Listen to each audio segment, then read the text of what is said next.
Ilmu negosiasi sapi mempermainkan perasaan lawan. Dalam negosiasi, lawan adalah konsumen kita, supplier kita, maupun klien kita jika itu berkaitan dengan profesi seseorang.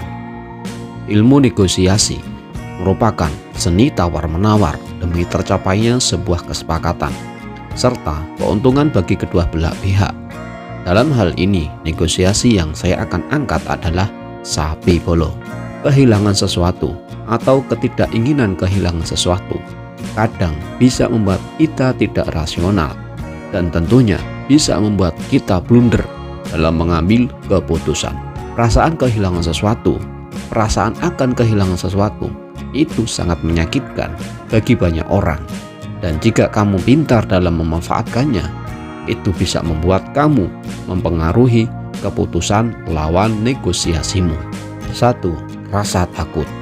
Salah satu yang biasa digunakan adalah dengan membuat mereka berpikir atau overthink dengan hal-hal apa saja yang akan hilang atau yang akan membuat mereka rugi ketika mereka tidak deal denganmu. Contohnya, misal kamu saat di pasar sapi mendapatkan investor untuk mendukung usaha peternakanmu bolo.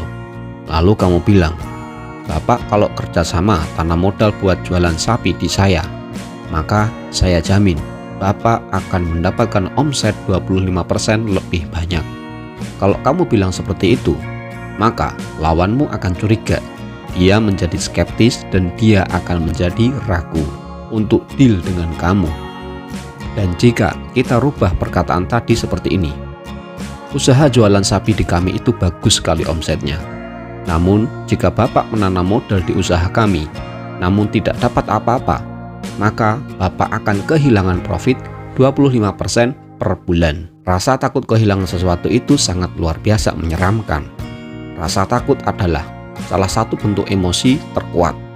Banyak hal di luar sana yang memanfaatkan rasa takut, seperti rasa takut terhadap masa depan dunia peternakan, rasa takut karir turun, rasa takut kehilangan reputasi nama baik, dan lain sebagainya.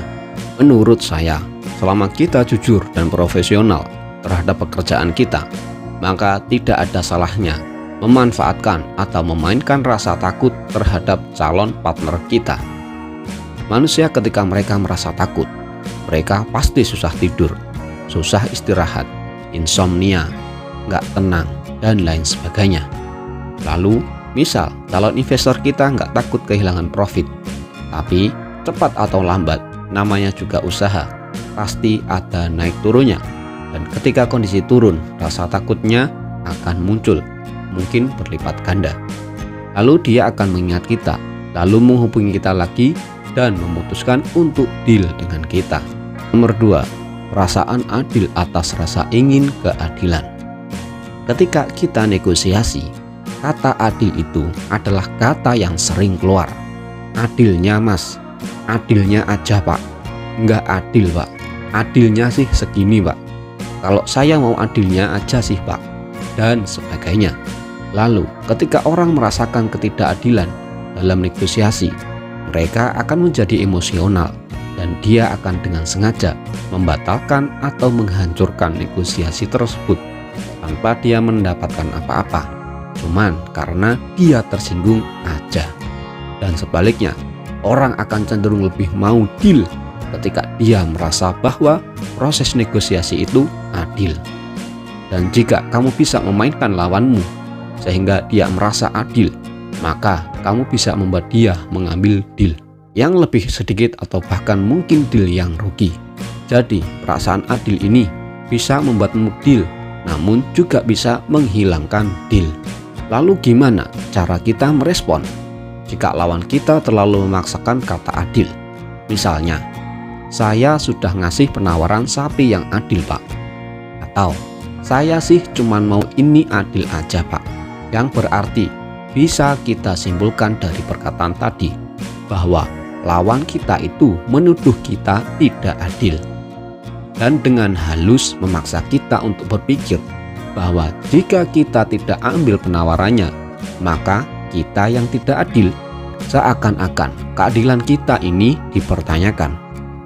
Dan ini juga bisa dibilang sebagai salah satu manipulasi yang dilakukan lawan negosiasi. Dan kalau kamu belum berpengalaman, kamu akan menurut karena kode moralmu menyuruh untuk menjadi adil. Padahal tanpa kamu sadari, kamu akan membuat keputusan yang merugikanmu. Lalu, bagaimana merespon lawan yang menurut kita adil? Yaitu dengan bertanya, bagian mana Pak yang saya tidak adil? Mohon saya dikasih tahu, supaya kita bisa diskusikan bersama. Biasanya setelah gitu, dia akan diem. Karena dia nggak ada bukti di bagian mana kamu nggak adil. Dia hanya memaksakan rasa adilnya kepada kamu. Lalu, kapan kita bisa menggunakan teknik adil ini? Yaitu di awal negosiasi sapi. Pertama-tama, kamu bisa tekankan tentang pentingnya hubungan kalian kepada lawan. Lalu, tinggal ucapkan aja kata kunci yang akan saya berikan. Contohnya, karena kita udah kenal lama, saya nggak ada niatan apapun untuk membuat perjanjian kita ini nggak adil. Dan semisal Bapak merasa saya nggak adil, Bapak bisa kasih tahu saya. Nanti kita akan diskusikan lagi bersama. Jadi, kamu harus lebih proaktif. Udah, gitu aja. Gunanya kita bilang gitu di awal negosiasi adalah karena jika kita tidak bilang dan nanti dia merasa kita tidak adil, maka dia bisa meledak dan negosiasi bisa aja batal. Dengan menggunakan kata-kata tadi, kita bisa menciptakan sebuah ilusi bahwa negosiasi kita kedepannya akan adil prosesnya. Setelah ilusi itu tertanam kepada target atau pada lawan kita, maka dia akan merasa kita adalah seorang pribadi yang adil. Kesimpulannya, jika kamu ingin memenangkan sebuah negosiasi sapi, maka bisa dicoba 2 trik ini, Bolo. Nomor 1, memanfaatkan rasa takut lawan negosiasi kita. Nomor 2, memanfaatkan perasaan adil kepada lawan negosiasi kita, Bolo. Sekian, salam ternak, semangat Bolo. Special thanks buat Kuliah Kehidupan atas ilmunya. Semoga menjadi berkah ke banyak orang.